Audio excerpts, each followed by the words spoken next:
Okay, hi everyone.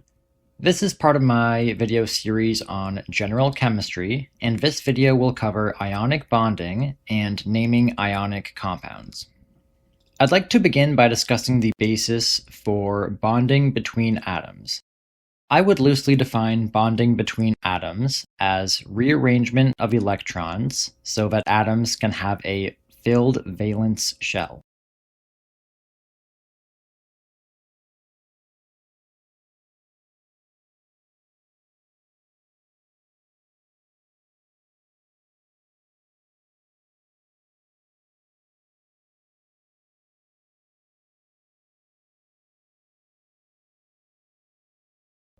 The fundamental point underlying all bonding between atoms is that atoms are trying to have a valence shell that is filled with electrons.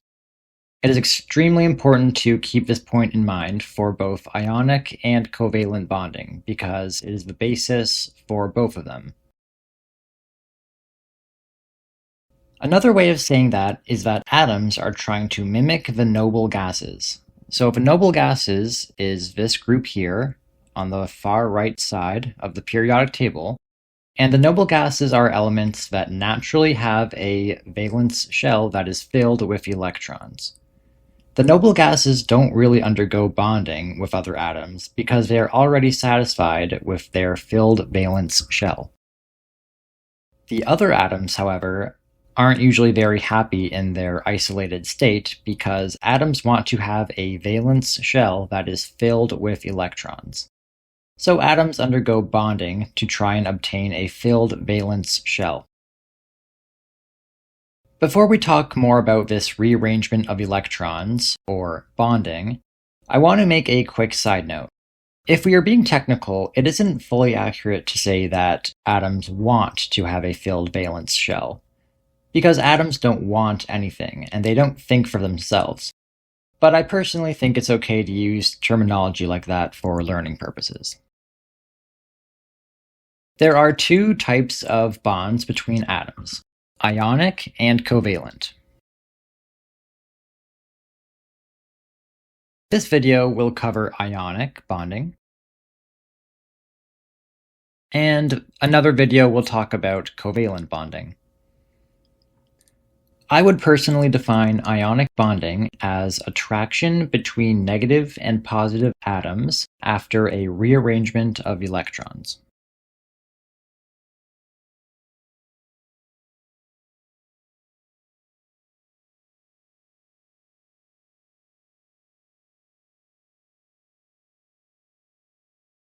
The best way to show this is to jump right into an example. Let's consider two atoms. Let's consider sodium, and let's consider chlorine. And let's go ahead and draw the Bohr-Rutherford diagrams for both of these atoms.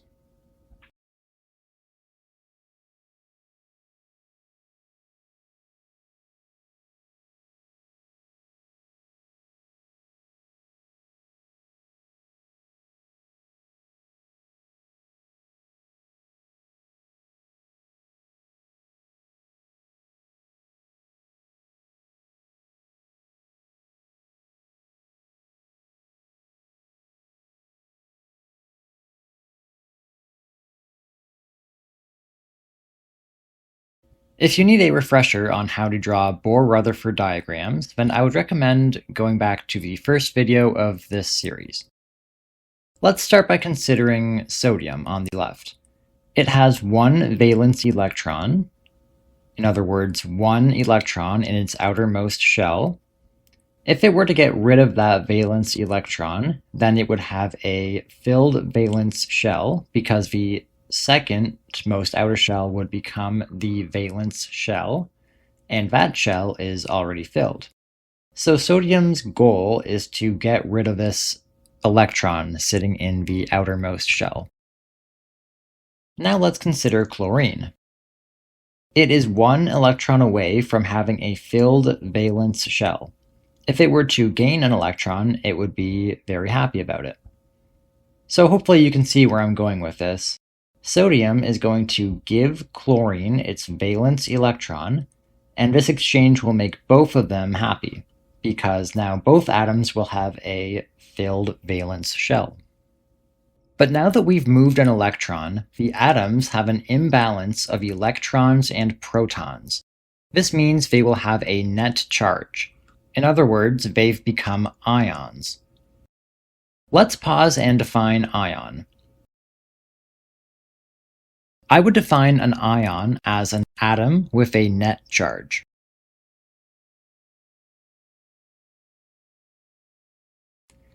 There are two versions of ions. There are cations and anions. A cation has a net positive charge, and an anion has a net negative charge.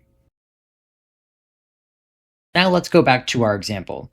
We can say that sodium is going to become a cation because it lost a negatively charged electron. Now it will have more protons than electrons, giving it a net positive charge. And chlorine is going to become an anion because it gained a negatively charged electron.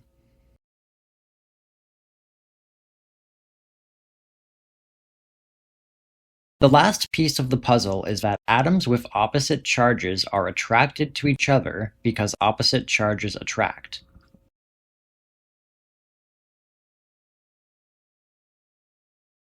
Now we've created an ionic bond and an ionic compound called sodium chloride. We would write this as NaCl as our formula.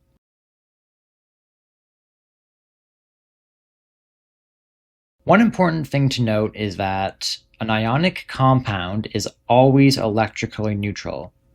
In other words, there must be a neutral charge for it to be considered an ionic compound. Let's move on to another example.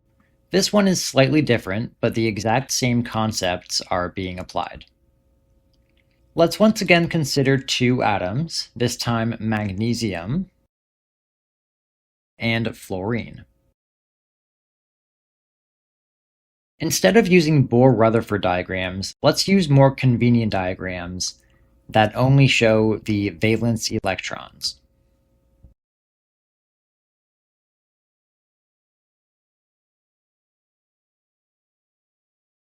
These diagrams are much more convenient because they only show the electrons that matter, those being the valence electrons. And diagrams like this are called Lewis dot diagrams. Magnesium has two valence electrons that it is looking to get rid of in order to have a filled valence shell. Fluorine atoms want to gain one electron in order to fill their valence shells. So what's going to happen here? Well, right away we can give one electron over here.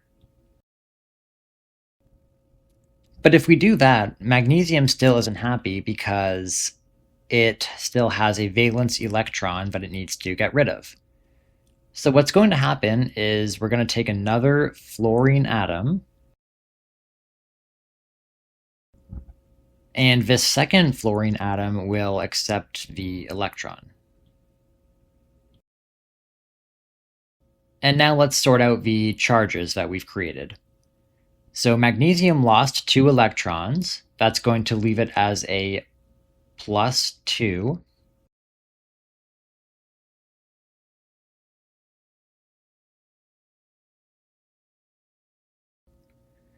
Both of the fluorine atoms gained an electron. That means they're going to become -1. And we will have the ionic attraction. So overall, we've created magnesium fluoride, and we would write the ionic structure like this. The 2 here represents the fact that each ionic compound has 2 fluorine atoms for each 1 magnesium atom. Notice again how the net charge of the ionic compound is neutral, and that is part of the definition of an ionic compound. The net charge must be neutral. Let's discuss some trends of ionic bonding. Ionic bonds occur between metals on the left side of the table and nonmetals on the right side of the table.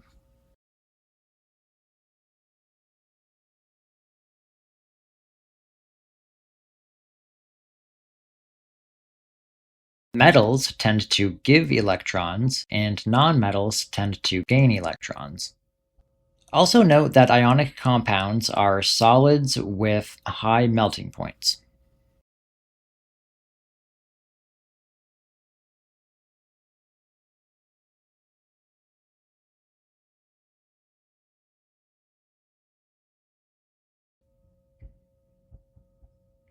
Next, I'd like to say a few things about the transition metals. So the transition metals is this block here.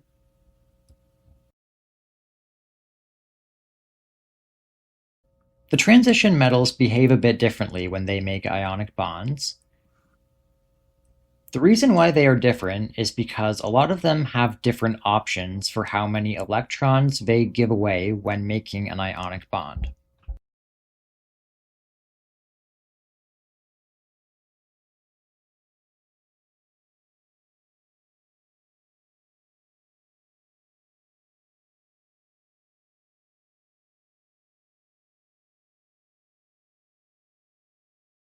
Let me explain that in a little more depth.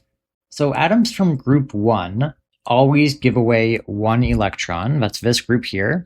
You would expect these to always give away one electron when they make a ionic bond.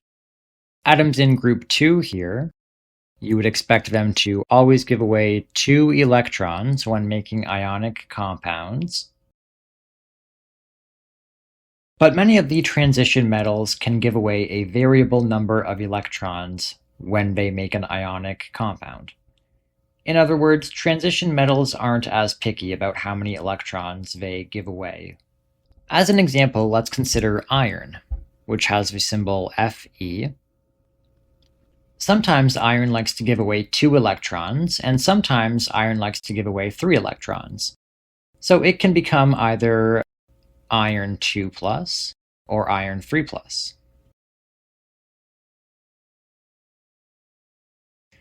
We can specify which version of iron we are dealing with by using Roman numerals.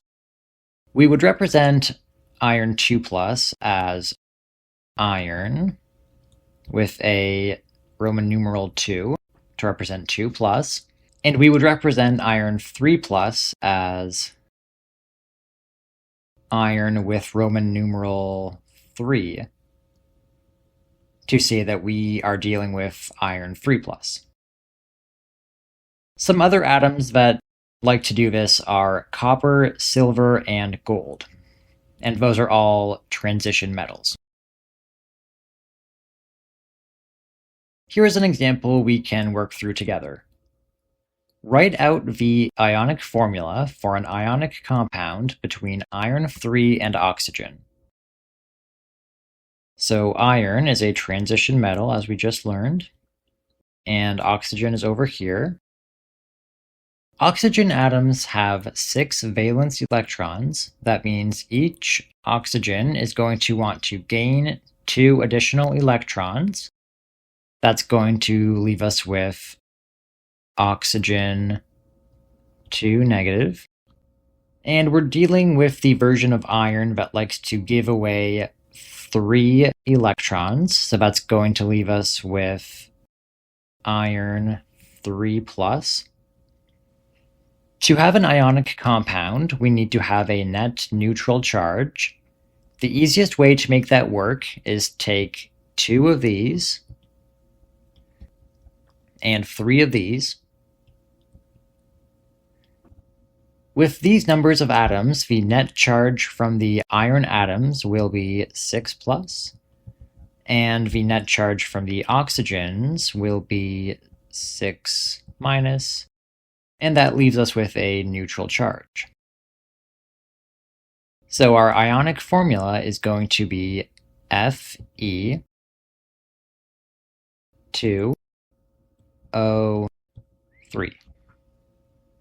In problems like this, it's all about finding the ratio of atoms that leaves you with a neutral charge. Here is another good practice problem to work through. This question is asking what version of silver is involved in the following ionic compound. Is it silver 1, silver 2, or silver 3? So the way I would go about this is starting with the fluorine atoms. We know that fluorine atoms like to gain 1 electron each, which means each fluorine atom will be -1. And since we have 3 of them, the fluorine atoms overall are contributing -3 to the ionic compound. Now let's look at the silver. If there's no subscript next to the symbol, that means you only have 1 of them.